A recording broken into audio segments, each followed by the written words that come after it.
The old cathedral ship floated in the darkness of space like a ghost from another time. Nobody had heard its famous organ play in over 300 years. The massive vessel just drifted through the Ashvin Nebula, collecting cosmic dust and fading memories.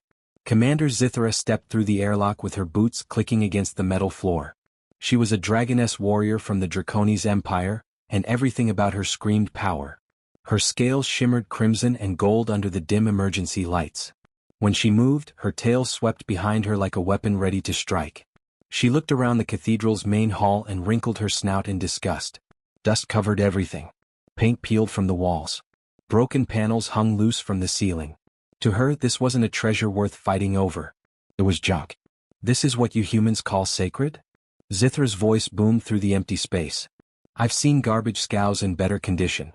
Ambassador Tyler stood his ground even though the Dragoness towered over him by at least 3 feet. His gray suit was crisp and professional, but sweat beaded on his forehead. He'd been a diplomat for 20 years, but negotiating with dragons still made his hands shake. "Commander, this ship is part of our history," Tyler said, trying to keep his voice steady. "We can't just hand it over because you claim it as war salvage." Zithra laughed, and the sound echoed off the vaulted ceiling like thunder. "History? You humans barely live a century. This ship is older than your oldest civilizations. What right do you have to claim it?" Her entourage of Draconese officers stood behind her, their armor gleaming even in the poor light. They looked at the humans like cats watching mice. One of them, a younger Drake with blue scales, actually yawned. Up in the scaffolding near the ceiling, a mechanic named Danny Hayes was trying to fix a broken power coupling. He'd been working on this ship for 2 years now, longer than anyone else on the crew. While everyone else had given up on understanding the ancient systems, Danny kept coming back. Night after night, he'd stay late, running his hands over the old conduits, listening to the way the ship creaked and groaned. He paused his work when he heard the Dragoness's voice. Something about her tone made his jaw clench. It wasn't just arrogance. It was the way she dismissed everything human as worthless. Zithra walked deeper into the cathedral, her claws clicking on the floor. She stopped in front of the massive plasma organ that dominated the far wall. The instrument was enormous, rising up 5 stories high. Crystalline pipes caught what little light there was and threw it back in rainbow colors. But most of the pipes were cracked or missing. Dust coated the control panel. The whole thing looked dead. "And what is this monstrosity?" Zithra asked, running one clawed finger along the console. The touch left a clean streak through the dust. Ambassador Tyler walked over, his footsteps much quieter than hers. "That's the plasma organ. It's not just a musical instrument. When it plays, it generates harmonic resonance fields that power the ship's unique drive system. At least, that's what the old records say. Does it work?" Zithra asked, though her tone suggested she already knew the answer. "No," Tyler admitted quietly. "Nobody's been able to play it for generations. The techniques were lost. The mathematics behind it are too complex. We've had engineers study it, musicians try it, but nothing works." Zithra pressed a few keys on the control panel. Nothing happened. She pressed harder and one key cracked under the pressure. "Useless," she declared. "Just like I thought. Your species holds on to broken things and calls it heritage. It's pathetic." Up in the scaffolding, Danny's hands tightened around his wrench. He'd been listening to people say the organ couldn't be fixed for 2 years. Engineers with fancy degrees had poked at it for a few days and given up. Musicians had tried to play it without understanding how it worked. But nobody had done what Danny had been doing. Nobody had really listened to it. See, Danny wasn't just a mechanic. He'd grown up on a farm in Kansas, fixing old tractors that should have been scrapped decades ago. His dad had taught him that every machine has a personality. You can't just force it to work. You have to understand it, learn what it needs, figure out how it wants to run. For 2 years, Danny had been learning this ship's personality. After his regular shifts ended, he'd stay behind. He'd trace power flows with his fingers. He'd tap on pipes and listen to the resonance. He'd found backup systems that weren't on any schematic. He'd discovered that the organ wasn't really broken in the way everyone thought. It had been modified over centuries by different crews, and those modifications had never been documented properly. The problem wasn't that the organ couldn't work. The problem was that nobody understood what it had become. "If this ship means so much to you," Zithra said, turning back to face Ambassador Tyler, "then perhaps you should prove it has value. But we both know you cannot." Her golden eyes gleamed with certainty. She'd studied humans extensively. They were clever with tools, yes. They could build impressive things. But this organ required something beyond human capability. It needed an understanding of quantum harmonics, plasma dynamics, and musical theory all combined. No single human could possess all that knowledge. Ambassador Tyler opened his mouth to respond, but no words came out. What could he say? She was right that nobody could play the organ. His government had sent him here to stall for time until the Earth fleet could arrive, but that was still a week away. A week of listening to this arrogant Dragoness mock everything humanity had achieved. Danny climbed down from the scaffolding, moving carefully on the old metal framework. His boots made soft sounds on the rungs. His coveralls were stained with oil and coolant. His hands were calloused from years of working with tools. He looked nothing like a diplomat or a warrior or anyone important. But he was done listening to someone call the thing he'd been carrying for worthless. He was done watching people give up on beautiful machines just because they didn't understand them. And he was definitely done with this Dragoness thinking humans couldn't do the impossible. His feet hit the floor with a thud that echoed through the cathedral. Everyone turned to look at him. Ambassador Tyler's face went pale. The Draconese officers reached for their weapons. And Commander Zithra's eyes narrowed as she focused on this insignificant human who dared to interrupt. Danny walked forward, his steps steady and sure. He didn't look scared even though his heart was pounding. He'd faced down broken machines that could kill him. He'd worked in zero gravity hanging from a single tether. This was just another challenge. He stopped a few feet from the Dragoness and looked up at her. Even though she was twice his size, even though her claws could tear through steel, he met her eyes without flinching. "You're wrong," Danny said simply. His voice wasn't loud, but it carried in the silence. "About the organ. About us. About all of it." Zithra stared at him like he was an insect that had learned to speak. "And who are you to tell me I'm wrong, little human?" "Someone who actually understands that machine," Danny replied, nodding toward the organ. "Someone who hasn't given up on it." The Dragoness's laugh was sharp and cruel. "Understanding? You think you understand quantum harmonics? Plasma field dynamics?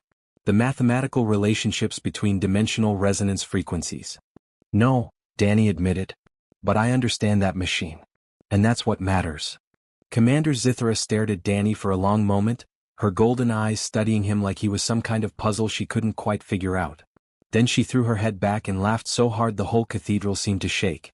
"You understand that machine?" she repeated, still chuckling. "You? A grease-covered mechanic in dirty coveralls?" She turned to her officers, who were all smirking now. "Do you hear this? The human thinks he can accomplish what his greatest engineers and musicians have failed to do for 3 centuries. Danny didn't back down. He'd dealt with plenty of people who underestimated him over the years. Rich folks who thought a farm kid couldn't possibly understand complex systems. Engineers with degrees who looked down on self-taught mechanics. This was just more of the same, except this time it came with scales and claws. "I've been working on this ship for 2 years, Danny said calmly. "Every night after my shift I stay here. I've traced every power line, tested every circuit, mapped every backup system. I know things about this organ that aren't in any manual." Zithra's amusement faded slightly. She stepped closer to him, lowering her massive head until they were nearly eye to eye. Her breath was hot and smelled like sulfur. "Knowing where the wires go doesn't mean you can make it sing, human. This instrument requires mathematical precision beyond your species' capability. It requires an understanding of harmonics that would take a lifetime to learn. And it requires the organ to actually be functional, which it clearly is not." "Maybe," Danny said. "Or maybe everyone's been trying to play it wrong." That got her attention. Her eyes narrowed. "Explain." Danny walked over to the organ console, running his hand along the dusty surface. "Everyone who's tried to fix this thing has been trying to restore it to original specifications. But this organ isn't original anymore. It's been modified hundreds of times over 8 centuries. Different crews added their own systems, rerouted power through new channels, adapted it to work with whatever parts they had available. The organ that exists now isn't the organ that was built. And nobody's tried to play it as what it is. They've only tried to play it as what it was." Ambassador Tyler was watching this exchange with growing horror. He moved closer, his voice low and urgent. "Danny, what are you doing? We just need to stall for time. Don't provoke her." But Zithra held up one clawed hand, silencing the ambassador. Her expression had changed. The mockery was still there, but something else had crept in. Curiosity, maybe. Or calculation. "Interesting theory," she said slowly. "But theory means nothing without proof. And you cannot possibly repair and learn to play this instrument. The task is beyond any single human. Danny crossed his arms. Maybe. Maybe not. The Dragoness began to pace, her tail sweeping across the floor behind her. Danny could almost see the gears turning in her head. She was a warrior and a commander, but she was also a strategist. And right now, she was trying to figure out how to use this situation to her advantage. The negotiations had been going nowhere. Earth's diplomats kept stalling, kept making excuses, kept asking for more time. Zithra's superiors wanted this cathedral ship, wanted it badly enough that they'd sent her personally to claim it. But galactic law was tricky. She couldn't just take the ship by force, not without starting a war that even the Draconese Empire wasn't ready for. But if she could prove the humans were incapable of maintaining their own heritage, that the ship was being wasted in their hands, that would be different. That would give her legal grounds to claim it. She stopped pacing and turned to face the assembled humans. There were maybe 30 of them scattered throughout the cathedral. Engineers, diplomats, historians, and crew members. All of them watching this confrontation with worried faces. "You humans cling to broken things," Zithra announced, her voice ringing through the vast space. "You hold on to dead dreams and call it heritage. You claim ownership of things you cannot use, cannot maintain, cannot even understand." She paused, letting her words sink in. "But I am not without mercy. I will give you a chance to prove me wrong." Ambassador Tyler's face went even paler. "Commander, I don't think. If anyone here can play this organ," Zithra continued, speaking over him, "truly play it as your ancestors supposedly did, make it sing and bring this ship back to life, then I will not only withdraw my claim to this vessel, I will do something more." She smiled, showing all her teeth. "I will marry whoever accomplishes this impossible feat." The cathedral erupted in shocked gasps and urgent whispers. One of Zithra's officers, the blue-scaled Drake, actually choked on his own breath. "Commander," he protested, "you cannot be serious." But Zithra held up her hand again. "I am entirely serious. A marriage between our species by galactic law is binding across lifetimes. It would create political alliances, merge family holdings, establish legal protections. It is not something to be offered lightly." Her smile grew wider. "Which is precisely why I know I am safe in making this wager. Because no human can do what I ask." Ambassador Tyler was shaking his head frantically. "Commander Zithra, this is highly irregular. A marriage proposal as terms of negotiation is perfectly legal under Galactic Covenant Law, Article 7, Section 12, Zithra interrupted smoothly. "You may verify this with your legal counsel if you wish. The wager stands. Play the organ, truly play it and make this ship live again, and I will honor my word. I will marry the one who succeeds, and this ship will remain in human hands forever." She turned her gaze back to Danny, challenge blazing in her golden eyes. "So, mechanic, you claim to understand this machine. You suggest that everyone else has been doing it wrong. Will you put your theory to the test? Will you attempt the impossible?" Danny felt every eye in the cathedral turn toward him. His heart was hammering in his chest. He hadn't expected this. He'd just been angry about her dismissing the organ, about her treating humanity like they were children playing with toys they didn't understand. He hadn't meant to start an international incident. But now that she'd thrown down the challenge, now that she'd made it about more than just the ship, he couldn't back down. It wasn't about pride. It was about proving that humans could do things the so-called superior species thought impossible. It was about showing that sometimes understanding came from experience and intuition, not just from textbooks and calculations. "How long do I have?" Danny asked. Zithra's eyes gleamed with satisfaction. She'd gotten exactly what she wanted. A human foolish enough to accept her impossible challenge. 3 days, she said. More than generous, considering the task would normally take months if it were even possible. 3 days, Danny repeated, looking up at the massive organ. 3 days to repair systems that had been dead for centuries. 3 days to figure out how to play an instrument that nobody living had ever heard. 3 days to do what teams of experts had declared impossible. He thought about his dad back on the farm, teaching him how to coax life out of machines that should have been scrap metal. He thought about all those nights he'd spent alone in this cathedral, learning the ship's secrets. He thought about how everyone kept telling him things couldn't be done, right up until he did them. "Okay," Danny said simply. "I'll do it." The cathedral erupted in chaos. Ambassador Tyler was trying to object. Zithra's officers were protesting loudly in their own language. The human crew was shouting questions and concerns. But through all the noise, Danny just stood there looking at the organ, already planning his next steps in his head. Zithra moved close to him again, her voice low enough that only he could hear. You are either very brave or very foolish human. I cannot decide which. Danny met her eyes without flinching. Maybe both. But you'll find out in 3 days. The Dragoness laughed, a sound like distant thunder. Yes. We shall see. The moment the challenge was official, Danny knew sleep wasn't going to be an option. 3 days wasn't nearly enough time for what he needed to do, but complaining about it wouldn't add any hours to the clock. He rolled up his sleeves and got to work. The first thing he did was walk the entire length of the organ, top to bottom. He climbed the scaffolding that wrapped around the massive instrument, checking every pipe, every connection, every junction box. His fingers traced along conduits while his eyes cataloged damage. Some pipes were cracked but reparable. Others were completely missing. A few had been replaced with parts that didn't quite match, modifications made by long-dead crew members trying to keep the thing functional. It's worse than I thought, Danny muttered to himself, making notes on a handheld tablet. But worse didn't mean impossible. It just meant he'd have to get creative. By the second hour, word had spread through the human crew about what Danny was attempting. People started showing up to help. First came Rodriguez, the chief engineer, carrying a toolbox that must have weighed 50 pounds. She was a stocky woman with graying hair pulled back in a tight bun, and she'd been working on starships since before Danny was born. You're insane, you know that? Rodriguez said, climbing up the scaffolding to where Danny was working. But if you're doing this, you're not doing it alone. I appreciate it, Danny said, genuinely grateful. I'm going to need all the help I can get. Rodriguez started examining the plasma distribution network while Danny focused on the crystalline interface panels. More people arrived as the hours passed.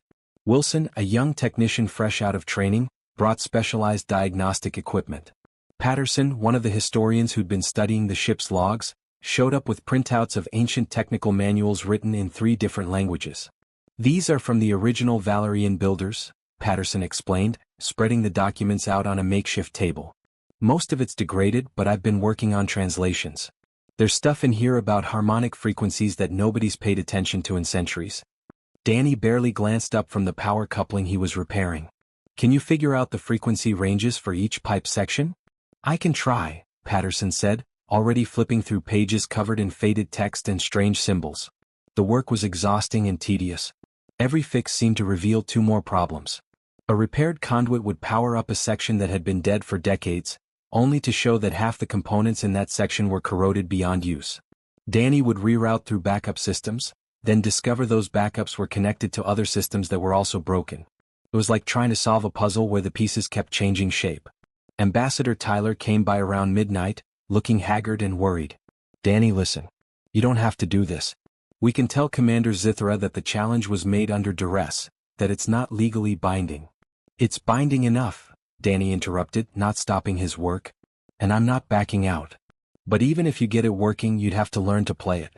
Do you have any musical training? Nope. Played harmonica a bit as a kid, but that's about it. Tyler looked like he might be sick. Then how? I'll figure it out, Danny said with more confidence than he felt. Now if you don't mind, I've got about 70 hours left and about 200 hours of work to do. The ambassador left, shaking his head. Danny kept working. By dawn of the second day, Danny had managed to get about 60% of the organ systems powered up. It wasn't pretty. He'd used parts cannibalized from other sections of the ship. He'd jury-rigged connections that would make a proper engineer cry. He'd rerouted power through systems that were never meant to handle that kind of load. But it was working.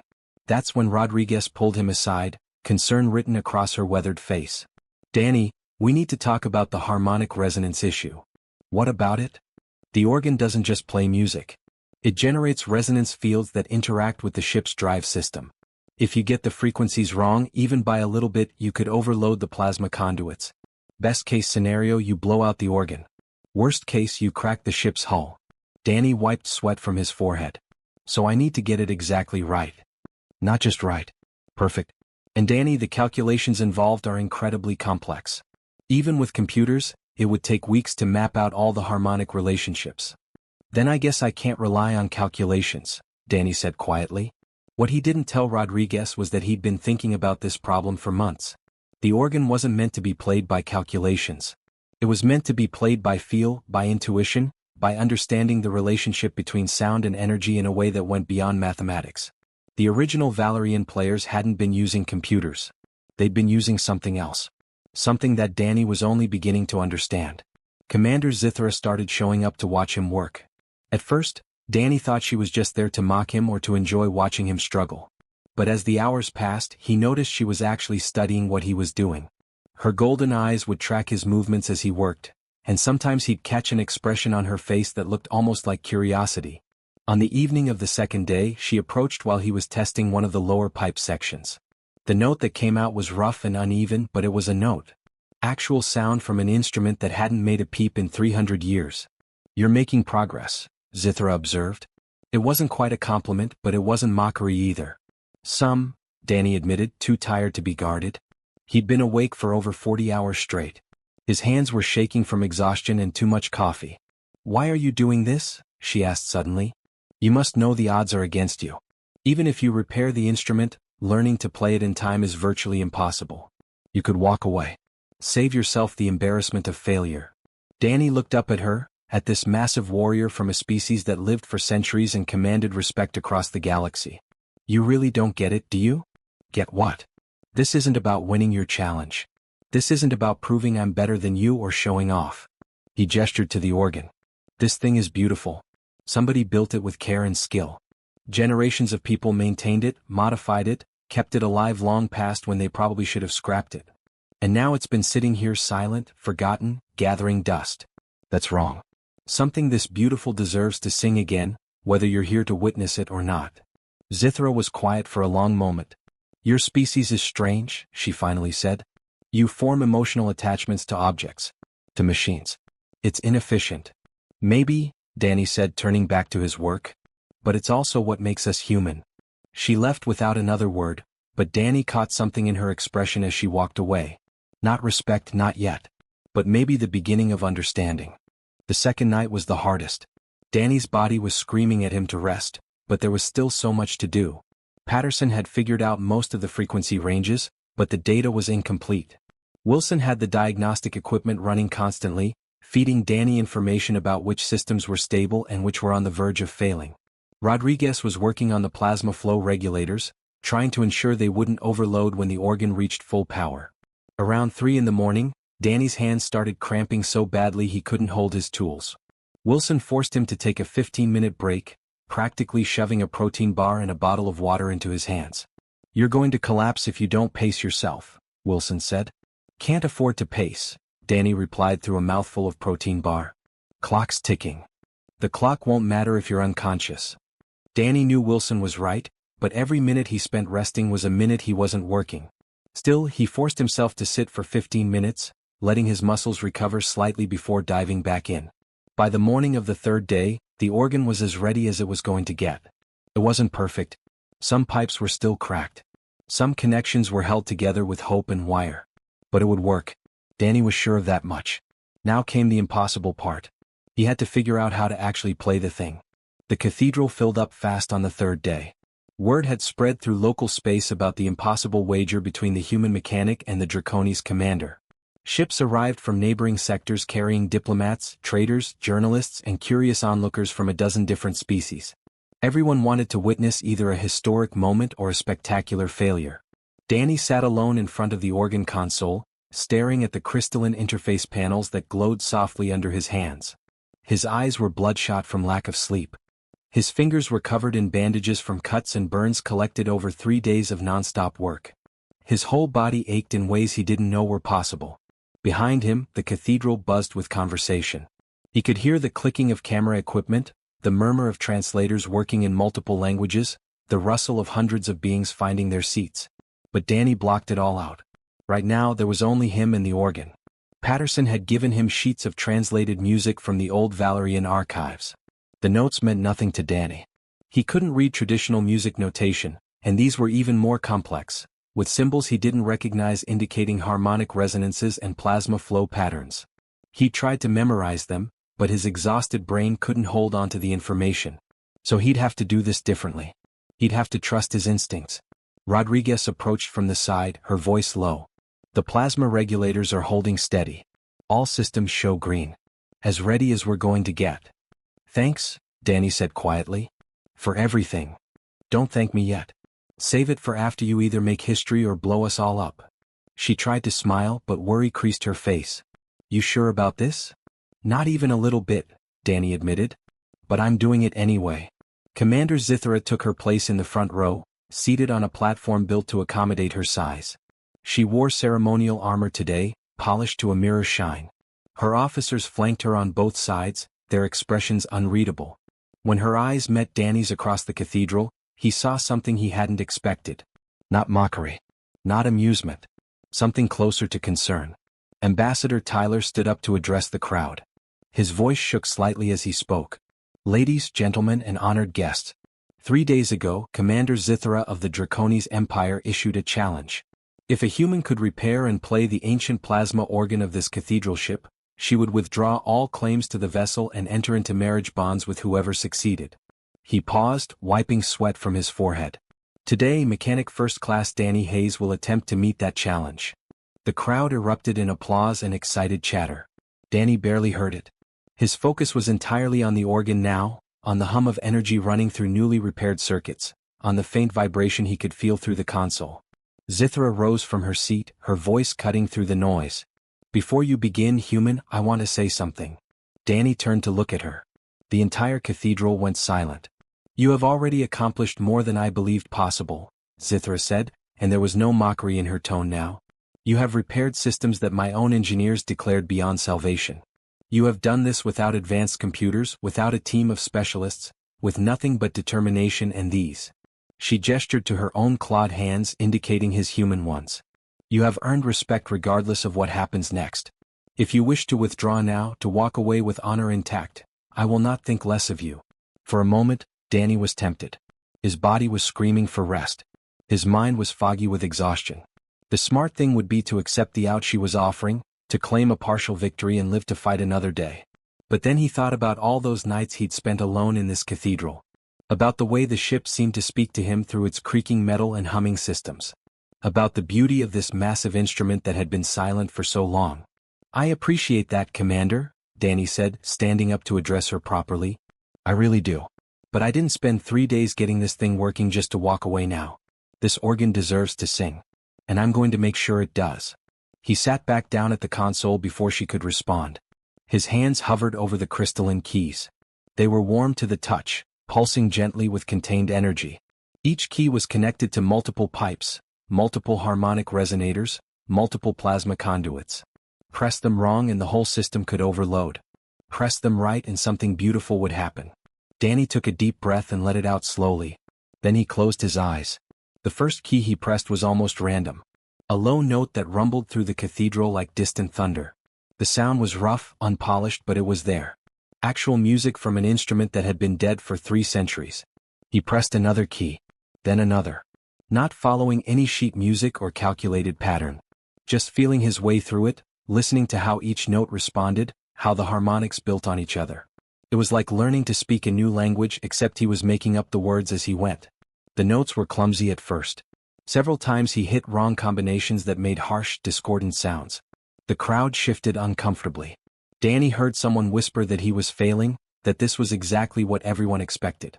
But he kept going. His hands started to find patterns, to understand the relationships between keys. He discovered that certain combinations created resonances that felt right, that made the ship itself seem to hum in response. Other combinations felt wrong, like forcing puzzle pieces that didn't quite fit. Slowly, gradually, the random notes began to form something like a melody. The organ responded in ways that surprised him. When he played certain sequences, pipes he thought were broken suddenly came to life, powered by rerouted systems he jury-rigged during the repairs. When he adjusted his touch, the plasma flows shifted, creating harmonic overtones he hadn't expected. He was playing the organ not as it was designed to be played, but as it existed now. With all its modifications, all its repairs, all its imperfections. He was treating it like he'd treated every broken machine in his life, working with what it was instead of mourning what it used to be. The melody grew stronger. Danny's confidence increased as his hands found their rhythm. He started to understand the instrument's language, the way certain keys wanted to be pressed firmly while others needed a gentle touch. The way some notes needed to linger while others should be quick and sharp. And then something incredible happened. The organ began to glow. Soft blue light started emanating from the pipes, growing brighter with each note Danny played. The light spread through the crystalline structures, racing along pathways that hadn't carried energy in centuries. The entire instrument became luminous, casting rainbow patterns across the cathedral walls. The crowd gasped.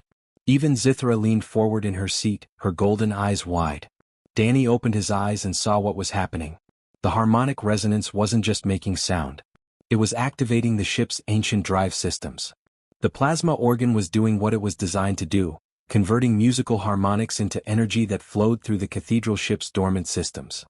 Lights began flickering on throughout the vessel. Screens that had been dark for generations suddenly displayed information. The cathedral's environmental systems kicked in, and everyone felt the subtle shift as artificial gravity stabilized and air circulation began. The entire ship was waking up. Danny's hands moved faster now, finding more complex patterns, building layers of harmony upon harmony. The music swelled, filling every corner of the massive cathedral. It wasn't perfect.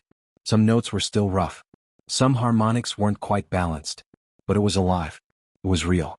It was beautiful in a way that perfection never could be. The organ sang and the cathedral ship sang with it. 300 years of silence ended in a cascade of light and sound that left everyone watching absolutely speechless. The music built higher and higher, each note layering on top of the last like a staircase made of pure sound. Danny's hands moved across the crystalline keys with growing confidence, no longer hesitant or searching. He'd found the organ's voice and now he was letting it speak. The light radiating from the pipes intensified, shifting from soft blue to brilliant white with traces of gold and violet dancing through it. The harmonic resonance fields were doing exactly what they were designed to do, channeling energy throughout the ship's systems in waves of controlled plasma. It was engineering and art combined into something that transcended both. People in the audience were crying. Danny could hear it even over the music. Not sad tears, but the kind that come when you witness something so unexpectedly beautiful that your body doesn't know how else to react. A grizzled cargo hauler from the Centauri colonies wiped his eyes with the back of his hand. A Valorian diplomat, whose species was known for emotional restraint, openly wept. Even some of the Draconese officers looked moved, though they tried to hide it. But Danny wasn't playing for them. He wasn't even playing for himself anymore. He was playing for the ship, for this ancient cathedral that had drifted silent through space for so long.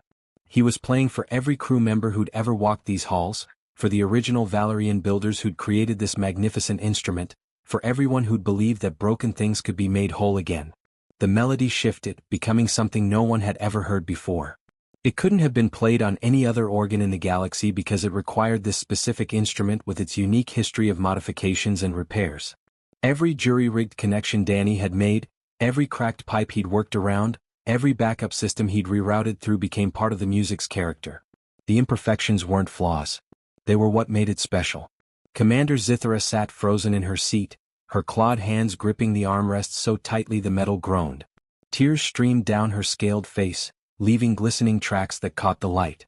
In her 300 years of life, she'd witnessed countless battles, explored dozens of worlds, heard the finest musicians of 100 species. But she'd never experienced anything like this. It wasn't just the music itself. It was what the music represented. This human, this exhausted mechanic with his bandaged hands and oil-stained coveralls, had done something her entire empire with all its resources and advanced technology couldn't have done. He'd succeeded not through superior knowledge or greater power, but through sheer stubborn refusal to give up on something he believed in. And she'd mocked him for it, called him primitive, called his species worthless. Shame and wonder warred in her chest and she wasn't sure which was stronger. The music reached its crescendo, a final series of notes that seemed to lift the very air in the cathedral. The harmonic drives engaged fully, and everyone felt the subtle shift as the ship's engines hummed to life for the first time in 3 centuries. The cathedral ship wasn't just powered anymore. It was alive. Danny played the final note and held it, letting it ring out through the vast space. The sound seemed to go on forever, echoing and re-echoing, building on itself until it gradually faded into silence. For a moment, nobody moved. Nobody spoke. The only sound was the gentle hum of the ship's systems and the soft whir of environmental controls. Then Danny's hand slipped off the keys. His strength finally gave out completely and he started to collapse forward. Zithra moved faster than anyone had ever seen her move. One moment she was in her seat. The next she was at the organ console, catching Danny before he hit the floor. Her massive arms wrapped around him with surprising gentleness, supporting his weight easily. "I've got you," she said softly, her voice for his ears only. "You did it. You actually did it." Danny's eyes were barely open, his exhaustion finally catching up with him. "Does this mean you're making an honest man out of me, Commander?" he mumbled, trying for humor even though he could barely stay conscious. The crowd erupted. Some were cheering. Some were still crying. Camera drones buzzed everywhere, capturing every moment. Ambassador Tyler looked like he might faint from relief. Rodriguez was hugging Wilson, both of them laughing and crying at the same time. Patterson was shaking his head in disbelief, still clutching his translated music sheets that Danny had never used. But Zithra only had eyes for the human in her arms. This impossible, stubborn, brilliant human who just turned her entire understanding of the universe upside down. "Danny Hayes," she said formally, her voice carrying through the cathedral even though she wasn't shouting. "You have done what I declared impossible. You have earned not just my hand but my deepest respect. The question is, do you truly want to marry a dragoness who mocked you? Who called your species primitive? Who doubted you at every turn?" Danny managed to open his eyes a bit wider. Even exhausted, even barely conscious, there was a spark of humor in them. "Well, Commander, I didn't play that organ to win a bet. But if you're asking whether I'd like to spend time with someone who can admit when they're wrong and appreciates beautiful machines." He paused, a slight smile crossing his face. "Yeah. Though maybe we could start with dinner instead of jumping straight to marriage. I'd like to get to know you when I'm not about to pass out." Laughter rippled through the crowd, breaking the tension. Even Zithra's officers chuckled, though they tried to hide it. Zithra's own laugh was genuine and warm, so different from the mocking thunder it had been 3 days ago. "A wise suggestion, mechanic. Perhaps we've both learned something about not making hasty judgments." She carried him to a nearby bench, setting him down carefully. Rodriguez rushed over with a medical kit, checking Danny's vital signs while scolding him for pushing himself so hard. But she was smiling through her concern. Ambassador Tyler approached Zithra, his diplomatic mask firmly in place though his hands were still shaking. "Commander, about the terms of the challenge." "Are fulfilled completely," Zithra interrupted. "The organ was played. The ship lives. By the laws of my people and the codes I swore to uphold, this vessel belongs to humanity. My claim is withdrawn." She paused, looking back at Danny. "As for the marriage offer, it seems the human and I have agreed to a more gradual approach. I trust this is acceptable under galactic law." Tyler looked like he wanted to kiss her feet in gratitude. "Absolutely acceptable, Commander. Most reasonable." Over the next few hours, as Danny recovered under Rodriguez's watchful care, the cathedral remained alive with activity. Engineers from multiple species came to examine the organ, amazed at the creative repairs Danny had implemented. Musicians asked if they could try playing it, though most quickly discovered that understanding Danny's unique approach was harder than it looked. Zithra stayed close to Danny the entire time, and people began to notice how her behavior around him had changed. She listened when he spoke. She asked his opinion on technical matters. She defended him when a reporter suggested his success was just luck. The fearsome Draconess commander who'd arrived 3 days ago with nothing but contempt for humanity was gone, replaced by someone who'd learned humility in the most unexpected way.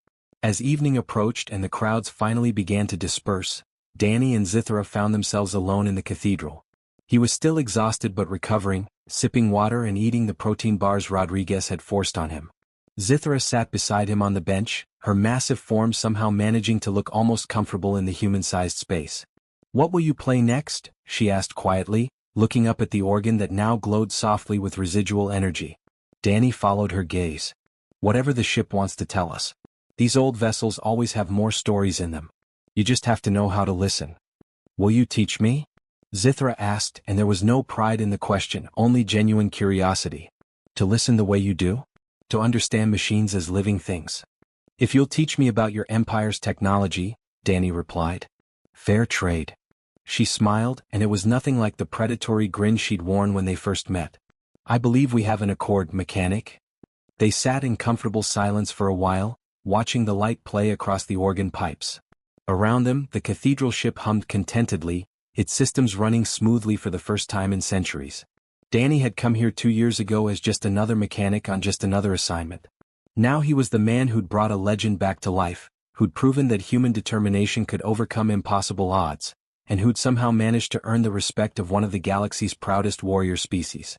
Not bad for a farm kid from Kansas who'd learned everything he knew from fixing old tractors. Zithra glanced at him, studying his profile in the soft light. She'd learned something profound over these 3 days. Humanity's strength wasn't in their technology or their military might. It was in their refusal to accept that anything was truly broken beyond repair. It was in their belief that every problem had a solution if you were just stubborn enough to find it. It was in their ability to see beauty in imperfection and potential in things others had given up on. "You changed my mind about your species," she said finally. "About many things." "Good," Danny replied simply. "Because you changed mine too. About dragons. About what's possible. About a lot of stuff." The marriage negotiations would take months, as these things always did between species. But the friendship, the partnership, the understanding between them started in that moment, sitting together in a cathedral between stars, beside an organ that sang of hope and second chances. And somewhere in the vast darkness of space, other ancient ships drifted silently, waiting for someone stubborn enough to believe they could sing again.